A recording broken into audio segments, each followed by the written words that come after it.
Happy New Year, guys, and welcome back to another Dragonheir Silence God video. I want to start 2024 with a video where we left 2023 really with Vortex, but before we get into that, because I have something juicy to show to you, we have to give away those giveaways that we talked about in the last video. I've selected 10 random comments from the previous video. You're gonna see the name up here on the screen. If your name appears over here, you need to go down in the description in this video and click on the link for my Discord. And once you are in my Discord, I'm gonna be able to talk to you and to share with you the code for the giveaway. I'm really happy that, I'm able to do this thing so early in my YouTube career, if you want to call it. Yeah, if you don't have Discord, instead you can try to contact me down in the comments. We could arrange some different way. I hope you guys have Discord because it makes it massively easier to do these things. But yeah, these are the winners. Hope you had the time to see the names. And so let's jump into the video and let's have a look first. One of the events that is really nice that the developer put this in the game. We have a Good Fortune Dice event where you can basically roll this dice every day. You're gonna get one Starlight dice every day, and then depending on the number that comes out, you're gonna get different War Marrow amounts and a rare scroll, which is also nice. Those rare are helping us in the game anyway. They're gonna need those nice rare when we get to the end game anyway. So yeah, don't forget to log in for the next 8 days. You can still collect those rewards. And let's jump into Vortex, because in the last video before the end of the year, I was talking about how I was planning my activity for Vortex and I was trying to get to those 15 millions to be able, when we reach level 35, to jumps to stage 4. And I said, well, I have a few days to be able to do that. And I was not expecting to basically do 15 million the day after. And today, with some little tweaks, I've been able to get to almost 22 million, 21.8 million. So I basically doubled my damage in 2 days. And it's really, really nice in my opinion, because the comp is the same. I haven't changed much. I've changed some gear and a little bit of timing. And so I wanted to, start from where we left, dive back into this Vortex comp, show you what I've changed, and maybe you can take some input to bring into your comp and understand better why the timing is so important in this fight. So, as far as gear goes, let's quickly glance over the champions. Garius is exactly the same as he was in the last fight. I have him with the amulet, Scarab Amulet. It's built in the Gambler set. Gambler set adds a little bit of extra damage with that possibility to trigger the target max HP. This is not necessary if you have a protection set. That is very good for Garius, for example. If you have the staff, the legendary staff, he is going to give your team shield, so your fight is going to be way longer than this. But this is how I build him. It has defense and defense percent. The runes are still not the best. I have an HP one because I need to get him to with a max HP to be hit by the Vortex strikes. And I have an accuracy negative rune because it's the only one that has some defense on it. I've changed the gear on Thurbat instead. Thurbat now is rocking an amazing Cyril set. By the way, sorry for the voice. I'm still trying to get over this flu, but nevertheless, the Cyril set, it's really good because basically every time the wearer successfully inflicts a debuff, all allies gain a 15% attack buff for 10 seconds. And I've been lucky to pull a defense chest. And so put together this team, this gear set. He has enough accuracy to do the job. He's running the Spiritual Incest Burner. I haven't maxed it out yet. He has enough accuracy to place the debuff. He has a good defense, so he's going to heal my team quite nicely. And while I was running those runs to get the gear, I've been able to put together a second Cyril set that I put on Voresh because I pulled this attack gauntlet. Voresh heals based on the attack and the damage he does. And on his passive, he heals the ally with the lowest current HP by 70% on his attack. So if you push the attack high, it will heal more. And having the increased attack buff is going to affect that heal from his passive. I've also changed the gear on Bledin. Bledin is now in a gambler set. This is not crazy good gear, by the way. You only need to build him with 80%. I got to 74, which is close enough for me. And so I've started using this crit damage gauntlet to try to squeeze as much damage as possible out of him. As you can see, I have an enlightenment positive rune because it has a roll on crit rate. And I have a resistant negative rune because, again, he has a roll on crit rate. So this is certainly a department where I can improve.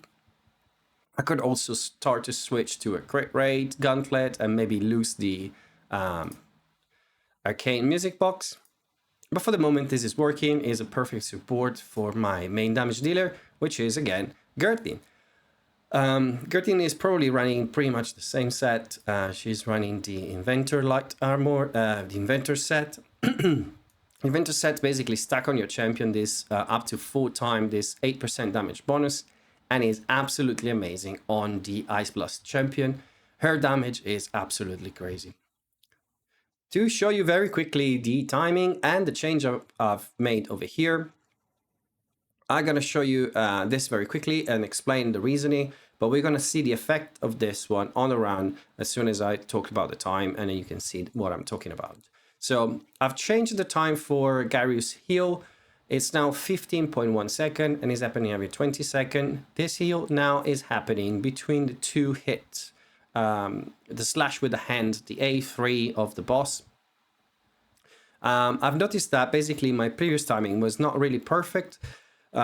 Because the hit and the movement of the hands, the animation don't really align. The 2 hits are very close to each other. The animation is quite long. I've worked around with the timing and is now perfectly between the 2 hits, and this allowed me to survive longer. And the reason why it allowed me to survive longer is because I've used Furbat ultimate skill on 21.6 seconds every 20 seconds. This is basically just like a point something, a fraction of a second before the ultimate of the boss, which is supposed to happen at 20, but because of the animation happens way after that.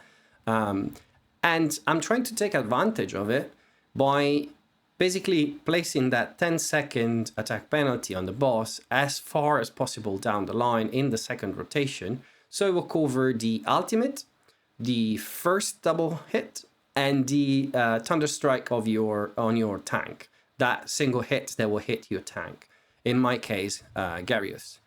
By doing this, basically, I'm able to push it all the way to the second skill of the boss of the second rotation. So I'm covering the ultimate, the A1 and the A2. The only skill that is not covered is the A3, and that's why I place Garius heal between the 2 hits of the A3.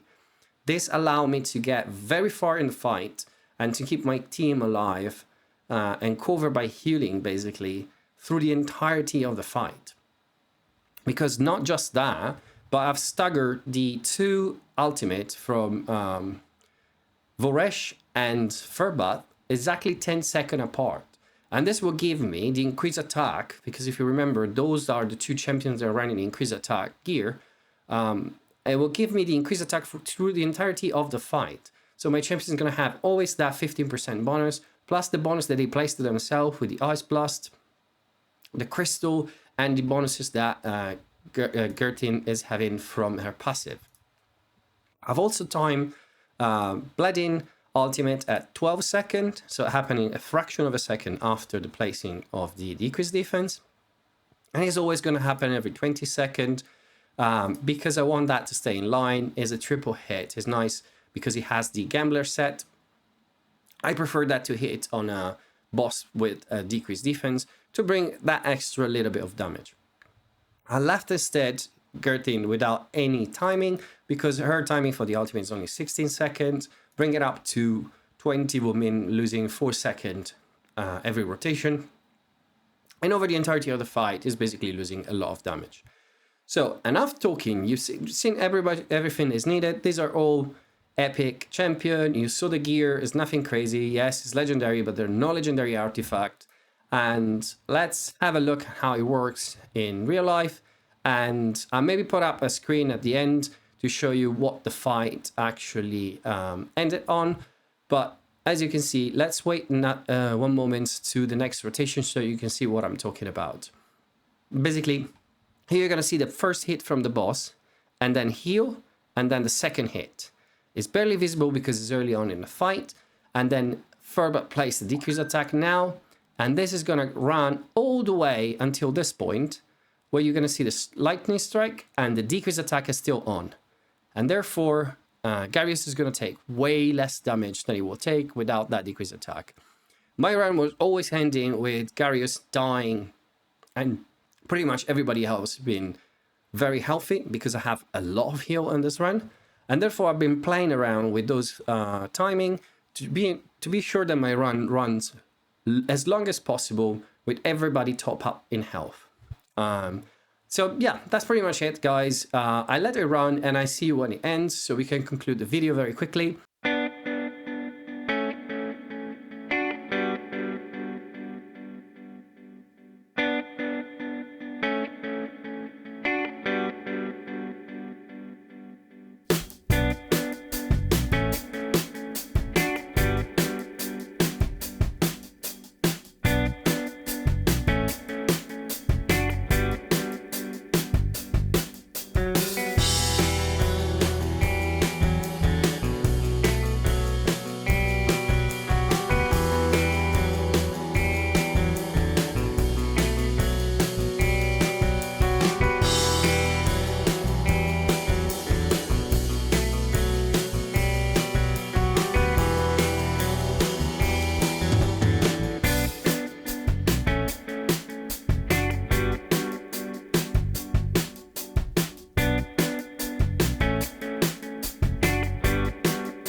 There we go, guys. 21.4 million damage. It's a bit less than the run that I did before, but still plenty. Way above 15 millions is what we need to get to stage 4.